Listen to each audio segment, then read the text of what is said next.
नमस्कार, मैं हूं मनोज वर्मा और आप देख रहे हैं अटेंशन। 5 राज्यों के विधानसभा चुनावों में मिली करारी हार के बाद कांग्रेस संगठन में बड़े स्तर पर सर्जरी की तैयारी चल रही है। अगले 15 दिन के अंदर बड़े बदलाव के संकेत हैं और मध्य प्रदेश में नेता प्रतिपक्ष और प्रदेश अध्यक्ष का दायित्व निभा रहे कमलनाथ का एक पद खतरे में बताया जा रहा है। उनके विरोधियों को जिस प्रकार से दिल्ली दरबार में महत्व मिल रहा है, अभी कांग्रेस की प्रदेश की राजनीति में नए समीकरण बनाने का संकेत दे रहा है। अटेंशन में आज इसी पर चर्चा करेंगे, लेकिन उससे पहले देखिए हमारी खास रिपोर्ट।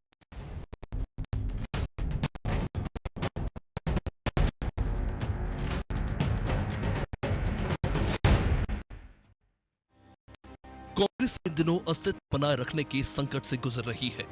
निश्चित तौर पर पार्टी को एक बड़े सर्जरी की जरूरत है।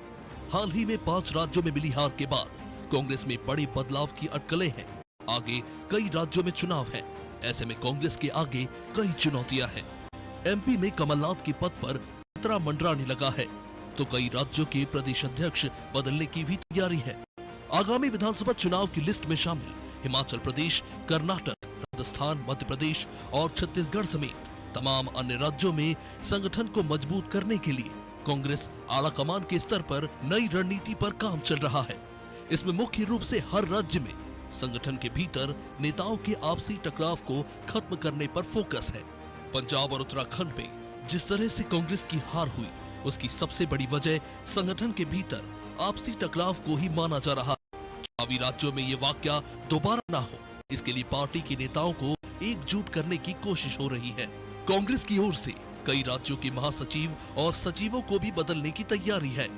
जमीन पर कांग्रेस को मजबूती देने की रणनीति तैयार की जा रही है। पुराने पदाधिकारियों को हटाया जाना तय माना जा रहा है। 20 महीने बाद यानी दिसंबर 2023 में मध्य प्रदेश में विधानसभा चुनाव होंगे। मध्य प्रदेश में कांग्रेस की कमान अभी कमलनाथ के पास है। वो पार्टी के प्रदेश अध्यक्ष होने के अलावा नेता प्रतिपक्ष की जिम्मेदारी भी संभाल रहे हैं। चर्चा है कि आने वाले दिनों में कमलनाथ के पास केवल एक ही जिम्मेदारी रह जाएगी। 2018 में कमलनाथ की पार्टी के प्रदेश अध्यक्ष रहते हुए कांग्रेस की 15 साल बाद सत्ता में वापसी हुई थी, लेकिन ज्योतिरादित्य सिंधिया से टकराव करना कमलनाथ को भारी पड़ गया। सिंधिया से टकराव के कारण मार्च 2020 में कमलनाथ को अपनी सरकार गंवानी पड़ी। पूर्व निर्धारित कार्यक्रम के तहत अगर मध्य प्रदेश कांग्रेस के कुछ वरिष्ठ नेता राष्ट्रीय अध्यक्षा श्रीमती सोनिया गांधी जी से मिलते हैं, तो भारतीय जनता पार्टी और आरएसएस के पेट में दर्द क्यों शुरू हो जाता है? अरे कमलनाथ जी हमारे नेता हैं, हम सब कमलनाथ जी के छतरी के नीचे, एक छत्र के नीचे कमलनाथ जी के नेतृत्व में काम कर रहे हैं। भारतीय जनता पार्टी को अपना घर देखना चाहिए। 3-4 CM in waiting Bharatiya Janata party में नजरें गड़ाए हुए मुख्यमंत्री के पद पर, और अब तो पूर्व मुख्यमंत्री उमा भारती भी पत्थरबाजी के माध्यम से अपनी जमीन तलाशने का प्रयास कर रही है। तो कहीं ना कहीं भारतीय जनता पार्टी और आरएसएस से जुड़े लोग इस प्रकार के भ्रम फैलाते हैं और लगातार कांग्रेस पार्टी की नीतियों पर चर्चा करने का प्रयास करते हैं। आप अपनी रणनीति देखिए, हम सब कमलनाथ जी के नेतृत्व में एकजुट हैं और इस बात का आश्वासन हम मध्य प्रदेश की 7.5 करोड़ जनता को देना चाहते हैं कि कमलनाथ जी हमारे नेता हैं, उनके ही नेतृत्व में अगला चुनाव हम लड़ेंगे और जीत कर भी आएंगे, भारतीय जनता पार्टी को परास्त भी करेंगे। इस बात का आश्वासन कांग्रेस पार्टी देती है। 4 राज्यों में हारे या इसके पहले 10 राज्यों में और हारे या उसके पहले बार हारे, कांग्रेस हारने के बाद में भी केंद्रीय स्तर पर एक परिवार से दूर हट नहीं सकती, उससे छिटक नहीं सकती। और मध्य प्रदेश में कमलनाथ जी आए या कमलनाथ जी की जगह दिग्विजय सिंह जी आ जाएं या दिग्विजय सिंह जी की जगह कोई तीसरे जी आ जाएं, कुल मिलाकर दिग्विजय सिंह जी और कमलनाथ जी से यहाँ की कांग्रेस दूर हो नहीं सकती। और जब इनसे कांग्रेस दूर हो नहीं सकती तो कांग्रेस बदल नहीं सकती। कांग्रेस में गुटबाजी अब ग्रोहबाजी में बदल चुकी है। इसलिए मुझे नहीं लगता कि किसी राज्य की हार से इन पर कोई अंतर पड़ने वाला है। मध्य प्रदेश कांग्रेस में क्या सब कुछ ठीक ठाक है? ये सवाल इसलिए उठ खड़ा हुआ है क्योंकि प्रदेश कांग्रेस अध्यक्ष कमलनाथ की गैर मौजूदगी में एमपी से जुड़े 3 बड़े नेताओं ने दिल्ली में सोनिया गांधी से मुलाकात की। कांग्रेस पार्टी में इस समय हाशिए पर चल रहे अरुण यादव, अजय सिंह और G23 गुट के नेता विवेक तनखा ने दिल्ली में पार्टी अध्यक्ष सोनिया गांधी से मुलाकात की। इन मुलाकातों के बाद अटकलों का बाजार गर्म है। बहरहाल इन मुलाकातों के बाद इन नेताओं के हाईकमान को दिए गए फीडबैक के बाद पार्टी कोई फैसला लेती है, इस पर सबकी नजरें होंगी।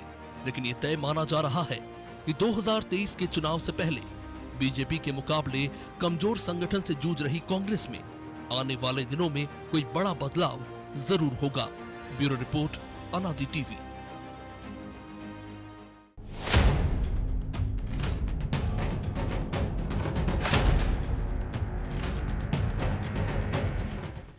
तो इसी पर चर्चा करने के लिए हमारे साथ जुड़ गए हैं वरिष्ठ पत्रकार संजीव श्रीवास्तव और हमारे सहयोगी ब्रजेश चौक से। बहुत स्वागत है संजीव जी आपका। और कांग्रेस में 5 राज्यों की हार के बाद बड़ा हल्ला मचा हुआ है। तो एक शेर भी आपने सुना ही होगा कि बड़ा शोर सुनते थे पहलू में दिल का, जो चीर के देखा तो कतरा खून ना निकला। तो क्या वो स्थिति आपको होते दिख रही है या वाकई बदलाव होगा? क्योंकि कहने को तो 5 राज्यों के अध्यक्षों को हटा दिया गया है, नए अध्यक्षों की नियुक्ति होना है, लेकिन जो प्रभारी थी, खासतौर से उत्तर प्रदेश की जो प्रभारी थी, राष्ट्रीय महासचिव में प्रियंका गांधी, उनका कोई आधिकारिक बयान नहीं आया। आवाज़ ये भी उठ रही कि उन पर एक्शन नहीं। तो जब वहाँ नहीं हो रहा तो क्या मध्य प्रदेश की जो खबरें आ रही हैं कि एक पद जा सकता कमलनाथ का, तो वाकई कुछ बदलाव होगा, या जैसा रजनीश अग्रवाल कह रहे थे कि कुछ होना नहीं है, जैसा चल रहा है वैसा चलता रहेगा? देखिए, मैं भी जो आपने शेर पढ़ा मैं उसी को मानता हूँ, आगे बढ़ाता हूँ।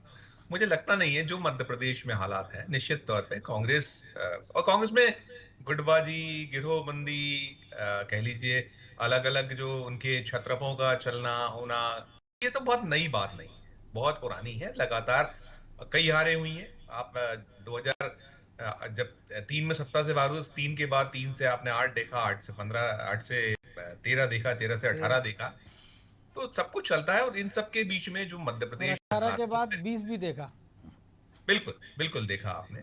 कमलनाथ जो नेता हैं, उनका अपना एक ओहरा है, कद है, और सबसे बड़ी चीज ये है कि प्रदेश कांग्रेस कमेटी को चला पाना, वो सबसे बड़ा सवाल है। क्योंकि जो आज स्थितियां हैं किसी से छुपी नहीं है, कांग्रेस बहुत सारे राज्यों में अब नहीं है, और जो एक किसी राज्य की संगठन को चलाने के लिए बहुत सारा असलाह चाहिए होता है। असलाह इन द सेंस की आर्थिक जो पक्ष है उसमें बहुत मजबूत होना चाहिए, और उसमें आज के हालात जो है उसमें कमलनाथ एक ऐसा, और उसके साथ साथ दूसरा पक्ष ये भी है कि कमलनाथ जिस कदर के नेता है, वो उनका अपना एक वर्किंग है, स्टाइल है, और सत्ता में जब वो लेके आए थे और जो बाय एक्सीडेंट सरकार गिरी, आपने जो ज्योतिरादित्य सिंधिया से जो कुछ हुआ, सब छुपा नहीं है। ज्योतिरादित्य सिंधिया यदि बगावत नहीं करते, अपने विधायक को नहीं लिया, तो ये सरकार को 5 साल चलने से शायद कोई रोक नहीं और सकता। मजबूर तो लेकिन इन्होंने ही किया ना, क्योंकि हमने देखा राजस्थान में भी उन्होंने हैंडल किया, अशोक गहलोत ने, हम देख रहे हैं छत्तीसगढ़ में।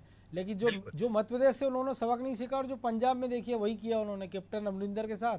तो नतीजा हुआ सरकार गई आपकी, सिद्धू ना घर के रहे ना घाट के रहे। सीधी बात यही है मनोज जी, कि जो आला कमान है, केंद्रीय नेतृत्व के बदलाव की ज्यादा जरूरत मैं मानता हूं प्रदेश की तुलना में। खासकर मध्य प्रदेश के संदर्भ में हम चूंकि बात करें, तो मध्य प्रदेश से ज्यादा एक ऐसा वहां नेता चाहिए, या जो चल रही है वहां बात उठ रही है, मांग उठ रही है कि चाहे वो सोनिया गांधी हो, राहुल गांधी हो, या प्रियंका गांधी हो, जिस तरीके से देश की कांग्रेस को वो लोग चला रहे हैं, उनके मतलब एक ऐसा लगता है कि 2 कदम आगे फिर 4 कदम पीछे, पूरी जो एक शिद्दत और एक पूरी होना चाहिए उस तरीके से शायद कांग्रेस अभी नहीं चल पा रही। उसके कारण जो भी है वो सब अलग अलग हैं, और क्यों ऐसा हो रहा है वो भी खोज का विषय है, और खोजा जा रहा है उसको। लेकिन हाँ, मध्य प्रदेश में इस वक्त मेरी नजर में, मेरा अपना जो व्यक्तिगत अगर मैं बात कहूं, तो मैं सीधी बात है कि कमलनाथ ऐसे एक चेहरा या ऐसा वो है जो अभी बीजेपी से जो लड़ना है, क्योंकि बीजेपी को कमलनाथ के इतर कोई भी आएगा तो ज्यादा इजी होगा। अभी 2023 का चुनाव होना है मध्य प्रदेश विधानसभा का, बहुत कठिन चुनाव होना है, ऐसा आसान नहीं होगा बीजेपी के लिए। लेकिन हाँ,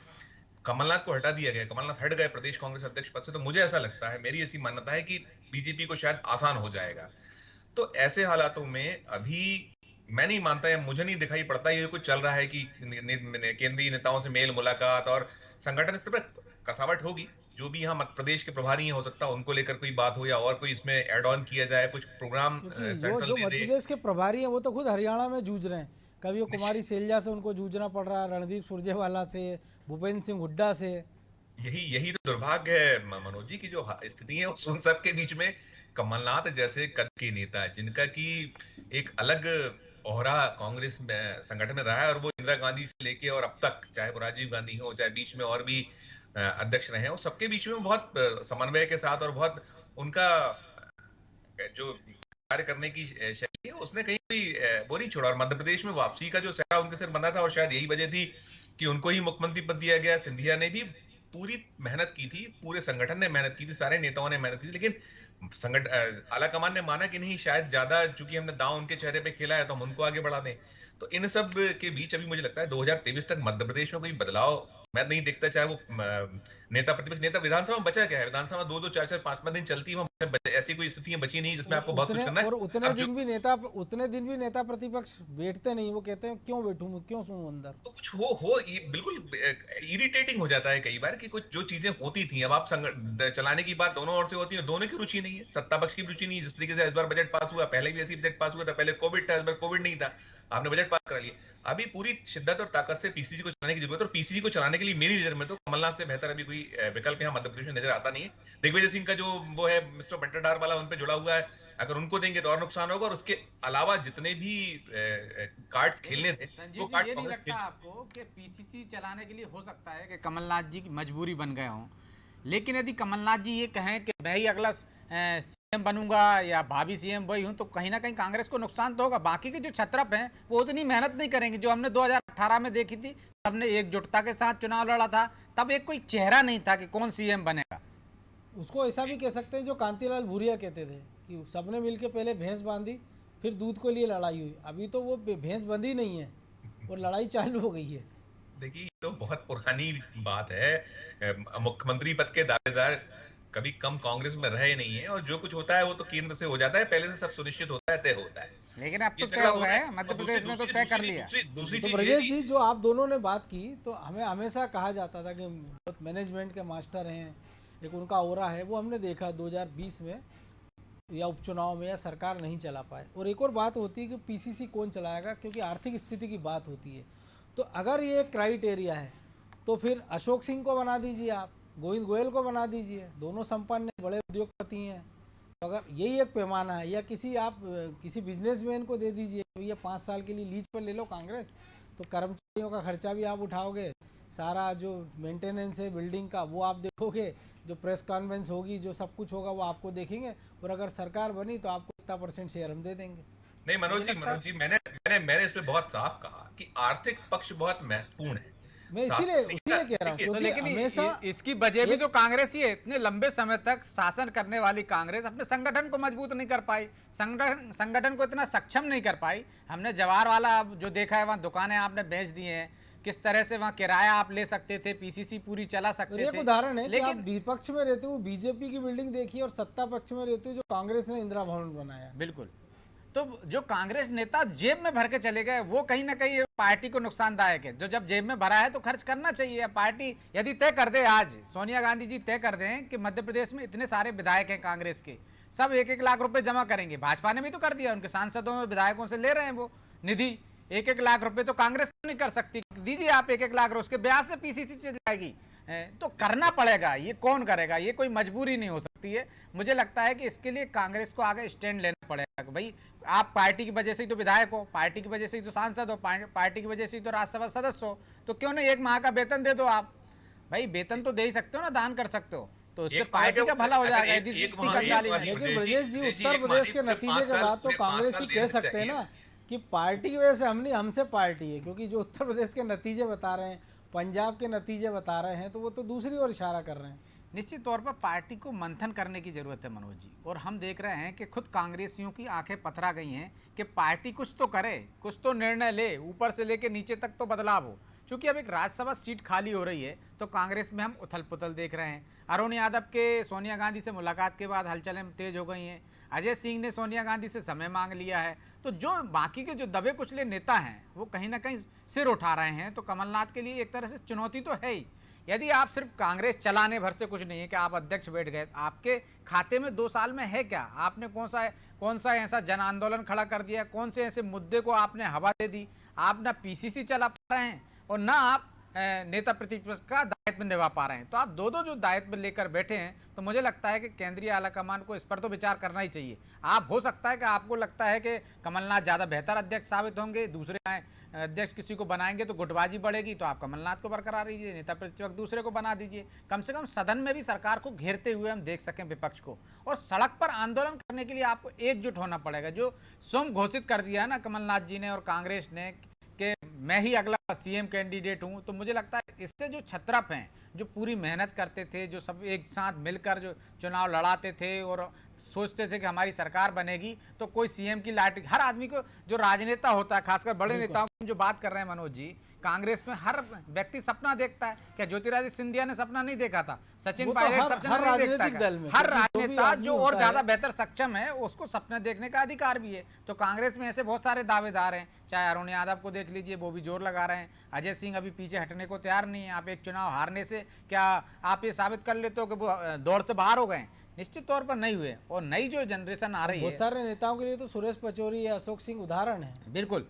तो आपको इस तरह से घोषित करना मुझे लगता है कि ये भी नुकसानदायक है। और दिल्ली दरबार ने जो अब महत्व देना शुरू कर दिया, जिस तरह से प्रभारी से लेके जो पर्यवेक्षक आ रहे हैं मध्य प्रदेश में, वो तो तमाम राज्यों में जा रहे हैं, लेकिन जो बदलाव हुआ है, हम देख रहे हैं कि ओमकार सिंह, उमंग सिंगार को आपने गुजरात में बना दिया है। तो जो कांग्रेस में बदलाव दिख रहा है, मध्य प्रदेश की तरफ भी नजरें जा रही हैं, क्योंकि पंजाब खोने के बाद भले ही अभी सदमे में हो राष्ट्रीय आलाकमान, लेकिन इसके बाद मुझे लगता है कि पंजाब, उत्तर प्रदेश, गोवा, मणिपुर और इनके सदमे से बाहर निकल के बाद, उत्तराखंड के बाद, वो निश्चित तौर पर जो संगठन चुनाव हो रहा है, ध्यान होगा, तो बदलाव तो कुछ होगा।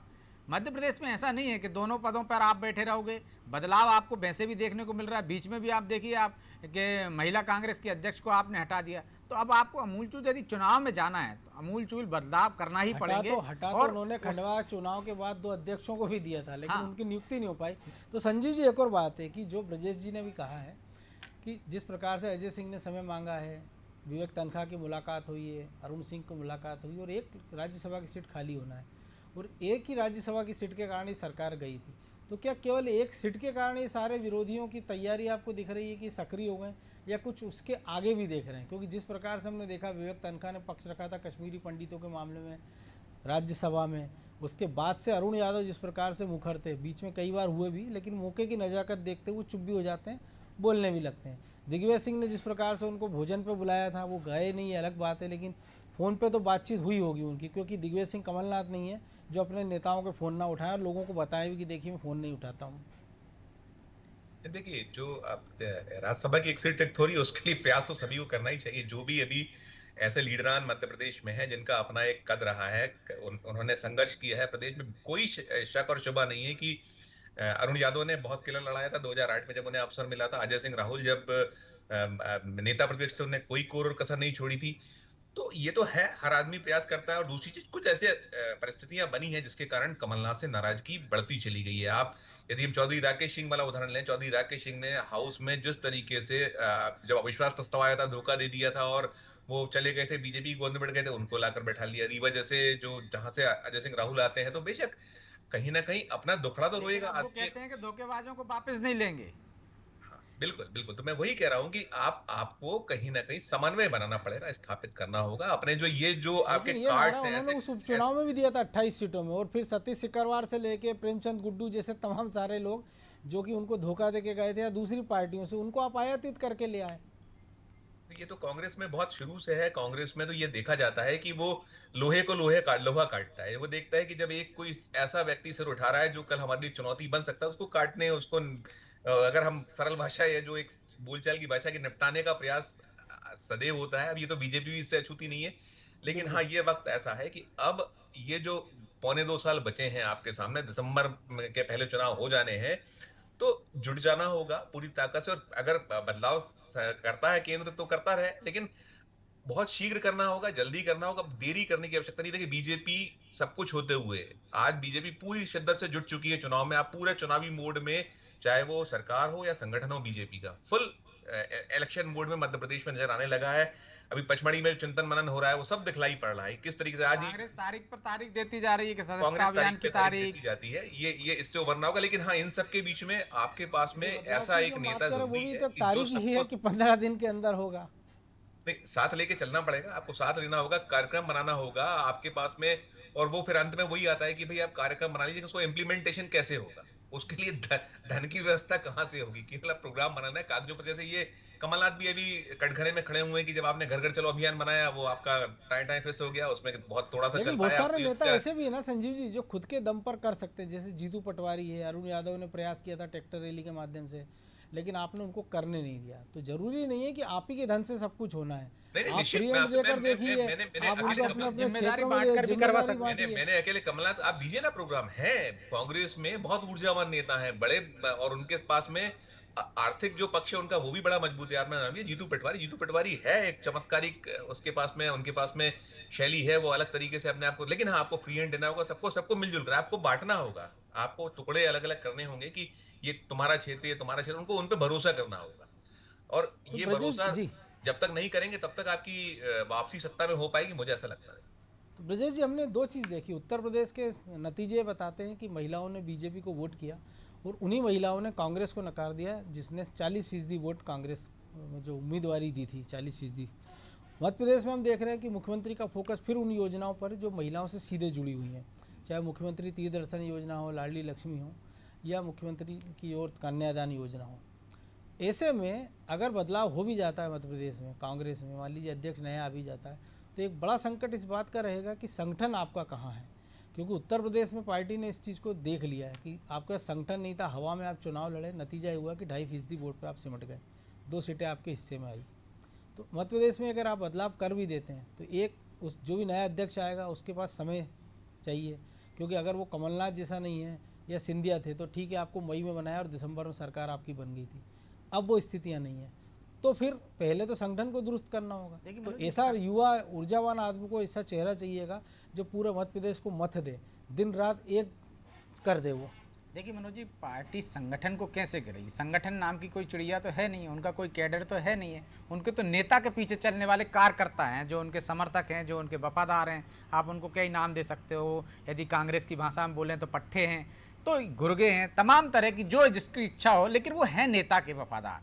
यदि उनका नेता पार्टी छोड़ता है तो वो भी पार्टी छोड़ देते हैं, क्योंकि उनकी जो नैया है वो खवैया उनका नेता ही होता है। यदि टिकट दिलवाता है, नेता दिलवाता है। पार्षद से लेकर विधानसभा तक का टिकट कौन दिलवाने वाले हैं? 3-4 लोग हैं कांग्रेस में, तो उनके ही पास जाएंगे ना। पार्टी जब पार्टी का अपना कोई कैडर नहीं है, पार्टी ये नहीं देखती है कि ये आदमी बेहतर काम कर रहा है संगठन के लिए, इसलिए इस बात पर इसको टिकट दे देना चाहिए, इस बात पर इसको अध्यक्ष बना देना चाहिए, इस बात पर इसको कोई पद दे देना चाहिए। जब संगठन नहीं देख रहा है, शीर्ष नेतृत्व नहीं देख रहा है, उनका नेता देख रहा है। कमलनाथ जी ये देख रहे हैं कि ये मेरा आदमी है, इसको ये महासचिव बना देता हूं मैं, इसको जिलाध्यक्ष बना देता हूं। दिग्विजय सिंह जी ये देख रहे हैं कि मेरे क्षेत्र में कौन सा मेरा समर्थक है, या बाकी की जगह, बाकी के जिलों में मेरा कौन समर्थक है, उसको मैं उपकृत कर दूं। तो ये फॉर्मूला ये भी हो सकता है जो आपने कहा ना कि सारे छत्रप अपने अपने जिलों में बांट लें और अपने लोग बिठा लें और उनकी जिम्मेदारी ले लें कि इनको चुनाव में जिताऊंगा या संगठन का काम मैं इनसे लूंगा, तो शायद एक समस्या हल हो जाए। लेकिन हो ये रहा है कि मालवा के एक नेता, जिनका बुंदेलखंड में जनाधार नहीं, लेकिन वो चाहते हैं कि उनका आदमी वहां भी सेट रहे। बुंदेलखंड का नेता चाहता है कि निवाड़ में उनका आदमी का पैर फंसा रहे। आप देखिए झगड़े कैसे शुरुआत हुई थी। यदि हम एक उदाहरण ले लेते हैं कि भिंड में झगड़े की शुरुआत कैसे हुई, तो भिंड में आपने भिंड से आदमी उठाया और वहां का प्रभारी बना दिया, और वो भी ऐसा जिसके कारण उसको हाँ मतलब आप नीचे देखना पड़ा था भरे सदन, दोनों विपरीत पार्टी की किरकिरी हुई थी। तो आप जब चौधरी राकेश सिंह चतुर्वेदी को अजय सिंह के इलाके में प्रभारी बनाकर भेजेंगे, उन अजय सिंह के जो अविश्वास प्रस्ताव में उनको धोखा देके भाजपा के पाले में चले गए थे, तो आप खुद कांग्रेस को कमजोर कर रहे हो। आपको अजय सिंह को मजबूत करने की कोशिश करना पड़ेगी वहां तब जाके उनके कार्यकर्ता, उनके समर्थक उनके पीछे लगेंगे, क्योंकि कांग्रेस का कोई संगठन नहीं है। आप भेज दोगे, यदि भाजपा में ऐसा करते हो आप, तो निश्चित तौर पर भाजपा का कार्यकर्ता भाजपा के लिए काम करता है, ना कि किसी नेता के लिए काम करता है। 2-4% जो होंगे नेता, उनके कार्यकर्ता अपने होते होंगे, लेकिन हमने तब भी देखा है मनोज जी, जब उमा भारती भाजपा छोड़कर जाती हैं, कितने लोग गए, चंद लोग गए और वापस भाजपा में शामिल हो गए। तो भाजपा में एक कैडर है, संगठन है, उसके बिना नेता कुछ नहीं है। और कांग्रेस में नेता सब कुछ है, ना कैडर है ना संगठन है। इसलिए आपको नेताओं को एकजुट करना पड़ेगा। नेताओं का तभी एकजुट होंगे जब उनका स्वार्थ दिखता है। हर नेता को लगता है नहीं मैं महत्वपूर्ण हूं, यदि सरकार बनती है तो मैं भी महत्वपूर्ण पद पर रहूंगा, या मैं मुख्यमंत्री बनूंगा, या मैं मंत्री बनूंगा, तब वो चार्ज होते हैं और अपने मतलब के लिए पार्टी को चार्ज करते हैं। जब वो चार्ज होते हैं, खुद को जिताने की बात करते हैं, तो पार्टी का सफल हो जाती है। नहीं तो कांग्रेस का कोई विकल्प नहीं है मध्य प्रदेश में। तो जो स्थिति आप जो चार्ज करने की बात कर रहे हैं, वो तो ऐसा लग रहा है कि नेता एक दूसरे पर लाठी चार्ज कर रहे हैं, पहले वो बयानों के माध्यम से हो या उनकी रणनीतियों से। बहरहाल अब समय इजाजत नहीं दे रहा है, इसलिए चर्चा को यहीं विराम देना होगा। आप दोनों का बहुत धन्यवाद इस विश्लेषण के लिए। तो निश्चित तौर पर हार भारी है, और उसके पहले अतीत में कांग्रेस ने बड़ी बड़ी हार झेली। हमने देखा राहुल गांधी का कार्यकाल हो, सोनिया गांधी का। लेकिन अब कांग्रेस जिस स्थिति में पहुंच गई है, क्योंकि 2 राज्यों में उसके पास अकेले अपने दम पर सत्ता बची है, पड़ोसी छत्तीसगढ़ और राजस्थान। अगले साल वहाँ भी मध्य प्रदेश के साथ चुनाव होने हैं, और अगर यहाँ भी सबक नहीं लिया तो हो सकता है फिर कांग्रेस को हमको नक्शे में ढूंढना पड़ेगा दूरबीन लेकर कि वो कहाँ बची है। तो बेहतर यही होगा कि अगर आपको वक्त है बदलाव का, जो नारा हमने 2018 में सुना था और देखा भी था, और अब 2022 में इसका जब हम शोर सुन रहे, तो इसको जितनी जल्दी कांग्रेस इम्प्लीमेंट कर दें, चाहे वो नेता कोई भी हो, क्योंकि ये उनके अंदरूनी मामला है कि वो किसको अपनी कमान सौंपते हैं। लेकिन एक स्वस्थ लोकतंत्र के लिए एक सशक्त विपक्ष जरूरी है, और शायद कांग्रेस को इसका ध्यान रखना ही होगा। तो अटेंशन में आज इतना ही, मुझे दीजिए इजाज़त, और आप देखते रहिए अनादि टीवी। नमस्कार।